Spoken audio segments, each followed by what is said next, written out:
Welcome back to Mr. Bob's Builds.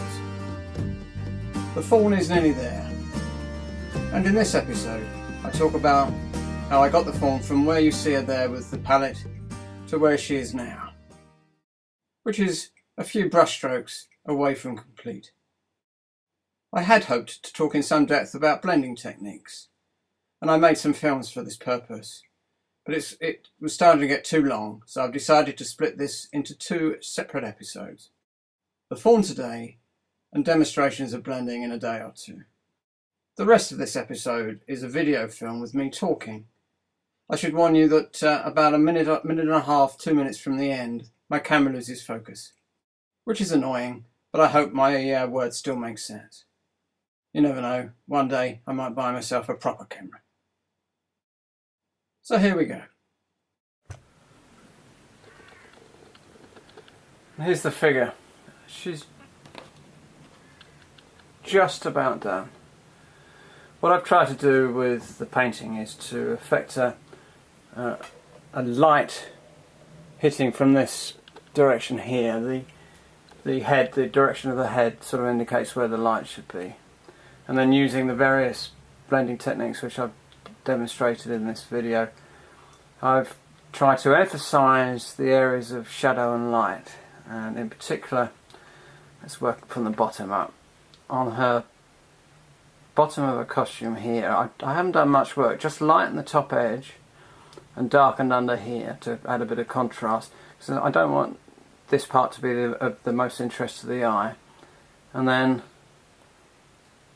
working up, added light and dark to the metal ring there, and light here where the light hits, and shadow, but a little bit of light under each of the breasts, which is reflected light from the ground to add shape and volume. And then picking out with darks and lights the various areas of stitching and wear on the costume. And on the top, where the most light is, brushing whites in using the wet in wet techniques. Have a look at her shoulder pads, because I'm really quite pleased with this. Let's stop this, see if the camera focuses back. I think it has. The top pad I've wanted to show as hard green leather, and I've added some areas of wear. These will show up better in the photographs when we come around to that. Areas of wear, scratches, shadows, and brown areas of where the tan is showing through. The middle part is cloth, and I've matted that down quite a lot with matting solution just to emphasise the shininess of the leather. And the bottom lighter green area I wanted as again leather, but this time a softer suede type effect, with light here and dark here. Very sharp delineation between the two because of the shape of the arm. Again, I've added areas of white and brown just to add visual interest. This arm is where the light hits the strongest, so I've made it really quite the lightest part on the figure, and I hope that catches the eye. Still got a bit of work to do on the amulet there, which I'm going to put a bit of blue, a very light blue wash on the top to reflect down from the sky, and a rusty ready wash just here to reflect from the cloth. Moving up to the face, I wanted to depict her as someone who obviously lives in the forest, so I don't want her to be particularly smooth skinned, so I've added areas of blemish, but again picking out the light just up here, which is where the light falls the strongest, and on this side of the nose and the mouth, with a bit of a light hopefully glinting off that lip, that piercing on her lip. The other side of the face is in shadow, but still try to lighten the areas of the highest point, which is here, for example. The eyes were a delight to do because they were so well sculpted, but her eyes are really quite shut, so you can't see much of the pupil, but in there I've managed to get a nice green green shade to her eyes, and a little bit of shading with red at the very corners.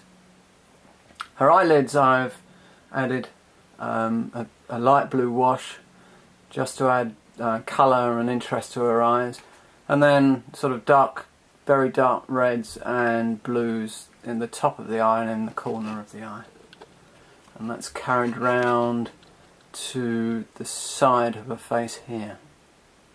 Ears, of course, the light picking up off the top, and then the horns, which again, as the direction of light, they're at the lightest here and here, and at the top there, with darks on both sides because they're both in shadow. The hair is the area I'm least happy with this figure. When I first painted it up, I did it in dark browns tinted red, and well, it looks okay, but it wasn't particularly striking. So I've added a bit of a blue wash to it, and that's picked it out okay, I think. And because of the way the lights comes, I've feathered in a bit of lighter colour here and on the top of her head, just to indicate where the light falls. The rest is shadow at the back, of course, under there. These things will show up better when the final photographs come up on the reveal, I hope. And on her back, much of this side of the flesh is in shadow, so here I've lightened it up at the top to add the necessary contrast, and I've picked out the straps with a bit of metallic, well, it's actually white and grey here, and highlighted the very tops of the straps. And the back of her amulet there is where the light points down onto it. That's where it's very brightest. And as I said, I've had a little bit of a blue wash on there. I'm going to put a bit more on, so it reflects off from the sky. And the top of the head, you can see, is that focusing in? The top of the head, you can see where the light falls on the horns.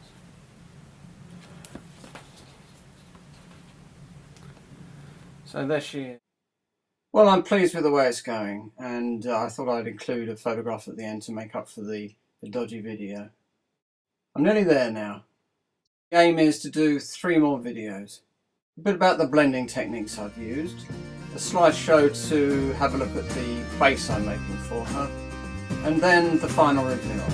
I hope to have all 3 parts up within the next fortnight. It's now time for me to sign off.